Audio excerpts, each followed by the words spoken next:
Dear ones, welcome to my channel and thank you so very much to all of you for your love and your support. Please do like and subscribe to my channel, as it does help my channel to grow and it does allow me to create more helpful content that supports you on your self-love journey. If you do want a personal reading, or if you want a one-on-one session with me, either with regards to mindfulness, life coaching, or a personal reading, or indeed a guided meditation, please do contact me. You can find my email address in the description box below. So, as we continue on this journey of self-love, introspection, healing, unconditioning, and unlearning that old conditioning, for people pleasers or empaths who are in the healing process of becoming themselves again, we choose not to go backwards. We choose not to go back to who we were before we became people pleasers, because there is never ever any merit in going backwards. Despite all of that unlearning that we have to do with our past conditioning, there are other things that we certainly have learned that we can choose to hold on to, especially if that knowledge has helped us to identify our past patterns and conditions that we now are choosing to change. So dear ones, as we journey through this healing and as we grow our self-love, we do not move backwards. Instead, we choose to unlearn and reprogram ourselves for our highest and greatest good. So as people pleasers or as empaths, our hypervigilance of creating an environment in which everybody else is happy has led to some sort of comfort and safety, or at least the closest semblance to an environment where we are not constantly in survival mode, or so we think. So up until now, pleasing others has seemed to create that environment, right? Well, if everyone else is happy, this is the reasoning, and comfortable, we don't have to be in a constant state of fight or flight, which helps us to feel safe, approved of, and somehow loved and needed. What we forget is that when we're in this state, that when we do say yes to everyone else and their happiness, we completely lose sight of our own wants and needs, sometimes even forgetting how to ask ourselves what we need. And this leads us to say yes to things that if we truly asked ourselves the questions, would we actually say no to? We forget completely how to say no, and we have been conditioned that to say no would make us unpopular and therefore bad or wrong. In fact, we may even find that when we have said no in the past, that we've been labeled as being an asshole or a bitch by those people that we're constantly pleasing, right? Because now we're disappointing them and we're not meeting their expectations. And that inner child and that ego cannot have that label put on us. So we go back into sort of hyper people pleasing even more to make sure that they don't think that we're a bitch or an asshole.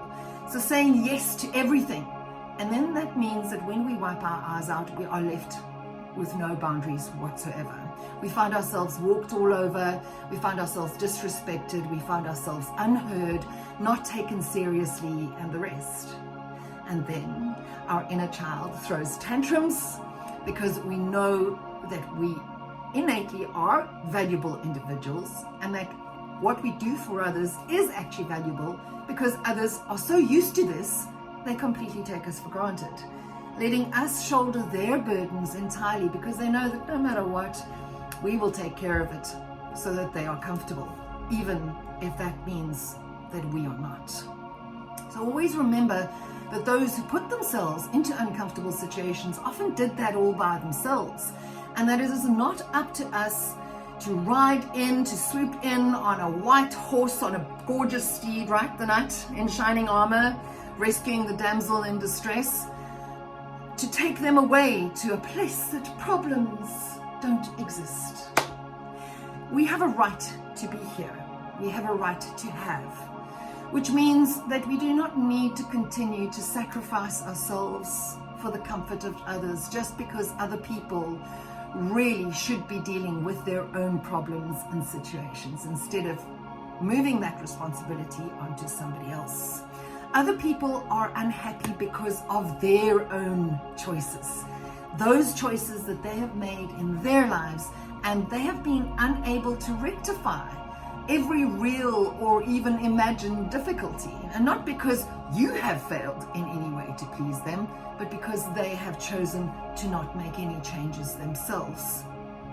This is true of the narcissists that we have encountered in our formative years and those that we have learned to love in our adulthoods. Nothing we could ever do could make them happy. Remember, happiness only comes from within. And part of this healing process is to uncover what really and truly makes us happy, as we are the only ones in charge of creating our own happiness. So stop trying to please others and start pleasing yourself in the same way that you would them. Their happiness is their choice. Their change is their choice. And if they choose to live and breathe in low vibrations, it's not your choice. It's not your responsibility to try and raise those vibrations. Change is a personal choice. It is only up to us to change ourselves. We can change nobody else. And that means trying to make situations comfortable for others is their responsibility and not ours. And so, as we learn and unlearn, as we heal, as we grow, we discover that we actually want different things from those things that we found ourselves forced into doing for others all along. We learn that we have a voice and we have opinions, and they are valuable. We want to be respected, and we want to be valued for who we are and not only for how comfortable we make others' lives.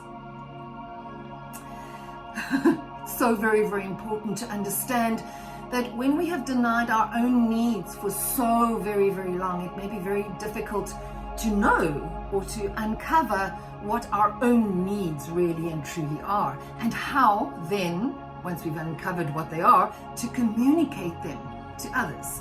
Bearing in mind that we were never taught these skills to even lay down or set boundaries, let alone to enforce them. And because we didn't feel valued as human beings, we felt that our opinions didn't matter. So we weren't taught any skills to have any opinions and how to communicate them. So we're so used to ignoring our own physical and psychological needs that we forget that we have a basic human right to be here and to have. And so when it comes to setting down those boundaries that are so necessary to ring fence our own personal space, our ideals, our wants, our needs, we find ourselves completely clueless. And then we become tantrum throwing adults just to feel heard, not necessarily to be heard. So setting boundaries is critical. And without these necessary boundaries, we deny our values. We even ignore our deepest ambitions, forgetting what our goals for life were entirely over time. If we always put others before ourselves, we're unlikely to achieve any meaningful goals. And the self-actualization that will allow our spirit to shine and make us better able to help ourselves and then others. Remember, put the mask on, the oxygen mask on yourself first. However, when we talk about boundaries, we're not talking about impenetrable walls so high and so thick that no one can ever be let in again, because that's also not helpful. To do so would be completely counterproductive, and isolating ourselves would imply punishment of ourselves or even of others. So setting boundaries is really about the behavior that we allow from others, how they treat us, and what we are willing to accept. In many cases, when we do set boundaries, those who know us and who are used to us having no boundaries whatsoever will just continue to walk all over them. So setting boundaries is not about having to rebuild them constantly. So if somebody keeps on walking all over them, it's not just that I keep on building them, because that's also counterproductive. I like to think of it as having one's own personal area or space of being. And if people don't respect that area, then instead of having to rebuild that, I need to extend that area outwards so that my boundaries even encompass a little bit of no man's land, So when people do overstep that boundary, they are still not in my area of being, and I have the opportunity, that's sort of like that little buffer, to remind them that trespassers will be prosecuted. Having boundaries, again, is critical to healthy interpersonal relationships, personal development, and even mental and emotional well-being. Clearly defined and respected boundaries allow us and those around us to know where we stand, where they stand with regard to each other, and to then be able to move forward with mutual respect. Remember that those who don't respect our boundaries don't need to be in our lives anyway. And also remember that what others think of us is really none of our business. We can only change what we think of ourselves. And when we love ourselves unconditionally, even with our flaws, those flaws that we want to change, we can change. Those that we don't, we need to accept and love as part of ourselves. When you know yourself, respect yourself, and love yourself, you will no longer be concerned with pleasing others or of what they think of you. And your value to humanity will no longer depend on how much you've pleased other people. It will just be that I am a valuable human just as I am. I am enough. Everyone else is going through their own stuff. Everybody on this planet has got their own stuff in their heads. And we cannot begin to assume what that is. So I'm going to bring in the 4 agreements here. When we make assumptions, we make asses out of ourselves and others. If you don't know something, don't assume it, ask. And if they won't tell you, then it's really none of your business. There is a false sense of safety to saying yes to everything and to everyone. We often feel fear when we say no because we fear disappointing others and not meeting their expectations. But then who worries about meeting ours? And we've got to meet ours first, right? Please remember that no is a full sentence, and we have the right to use it for self-preservation, for self-respect, and for self-love. When we justifiably say no to someone else's agenda, it is a resounding yes to ourselves and to our values. So we are showing ourselves just how much we love, approve of, and appreciate ourselves, our time, and our very, very precious energy. Saying no sometimes feels quite selfish at first, but it's a necessary part of the balance required for happiness, for your own happiness, for others' happiness. So firstly, protect yourself from energy predators, or I like to call energy vampires, who sort of hook into you and drain the life out of you, drain the energy out of you. When you set these boundaries, you can assure that you don't fall prey to that kind of person who actively seeks people pleasers out to take on their own goals, because they cannot achieve it themselves. So when they seek out a people pleaser, this is from a narcissistic perspective, when they seek out that people pleaser, it's that person's responsibility to make their goals achieved, attainable, and when they are not achieved or attained, then it's the people pleaser or empath's fault.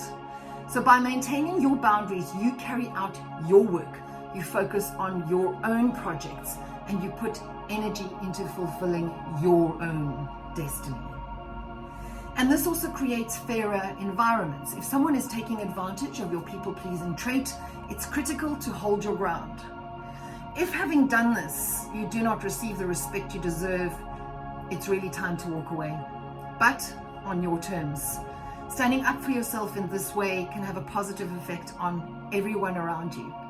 People will know what they can expect when they work with you, and may be inspired to consider and protect their own boundaries as well. Well thought out boundaries will make it easier for you to see when people are infringing on them and when they're infringing on you. Thus, when you understand true boundary setting, instead of just being resentful with the trespassers who trespass on your ground, you will be more likely to respond from a place of knowledge and compassion. Very important, compassion for the self first. If you want to be respected, you have to start by respecting yourself. To be valuable, to value your time, to value your thoughts, to value your needs, because boundaries protect us and our values, and boundary setting is integral to our self-actualization. Right, dear ones, it's that time again to take a deep breath in, and as we take that deep breath in, we're gathering all of that beautiful golden light to us. We're breathing it into us. We're allowing it to expand as we hold that breath out into our entire being, into our aura, out into the world. And then when we release that breath, we're blowing out all of the negativity like we're blowing into a balloon. And let's do that now. Breathe in. Hold it. And release. Love yourselves, dear ones, and be well.